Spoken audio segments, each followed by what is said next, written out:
L'unité de notre pays est la pierre de mon action. Je vous l'ai dit le 5 septembre 2021, je vous ai fait la promesse de porter à bout des bras cette volonté, notre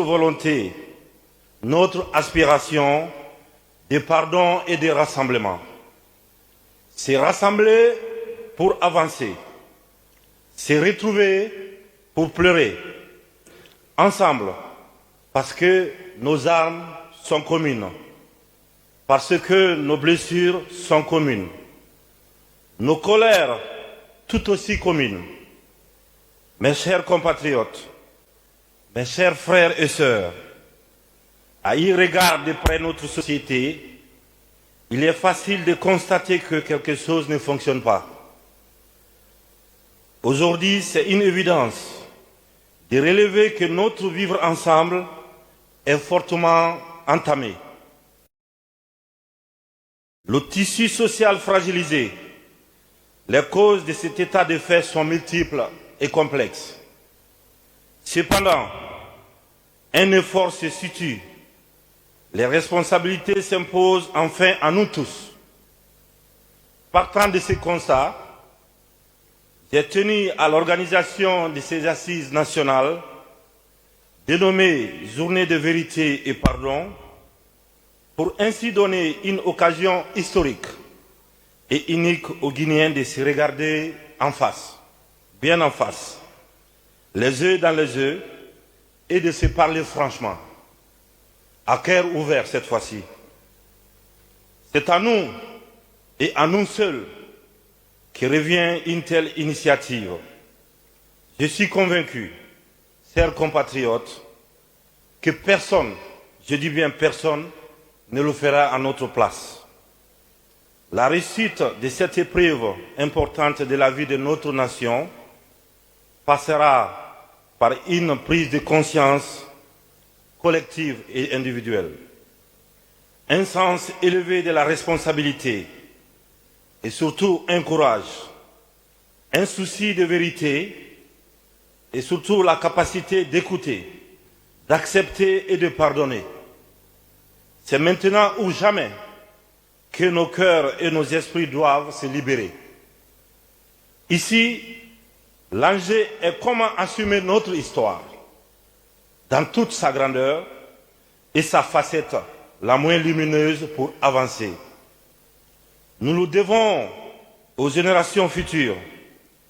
Je compte sur le patriotisme et le volontarisme de toutes les parties prenantes pour y arriver tous ensemble. Les assises nationales sont au-dessus de toutes les considérations politiques, ethniques, religieuses de notre nation. Elles faciliteront dans tout le vivre ensemble auquel nous aspirons. J'en appelle à l'implication des acteurs politiques, culturels, religieux et socio-professionnels pour conférer à cet événement toute la réussite qu'il mérite. Mes chers frères et sœurs, nous sommes chevillés les uns aux autres. Nous ne pourrons pas faire l'économie de marcher en cadence, droit dans nos bottes, si nous voulons remporter la victoire. Aucun Guinéen n'est mieux que d'autres. C'est pourquoi il est de notre devoir, à tous, de dépasser nos ressentiments, de taire nos rancœurs. Chacun de nous ici dans ce pays a subi une brutalité. Les plaies sont là, béantes. Il est temps qu'on les nettoie, qu'on y apporte les pansements pour qu'on guérisse. Évidemment, les cicatrices resteront. Elles seront les témoins de nos folies passées, pour que ceci ne se répète plus, et plus jamais. Mais elles seront surtout l'expression la plus nette de nos pardons respectifs. Pour la patrie, nous devons tous consentir des sacrifices.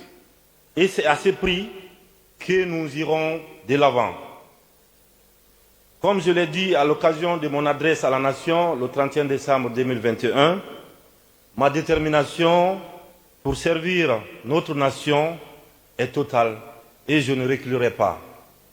Un de mes combats à la tête de notre pays est d'offrir à ses prochains dirigeants une nation rassemblée, unie, forte et prospère. Un État où le vivre ensemble ne sera plus un rêve. Je rêve d'une Guinée tout court comme du temps de nos pères, de nos grands-pères. Donnons-nous cette chance.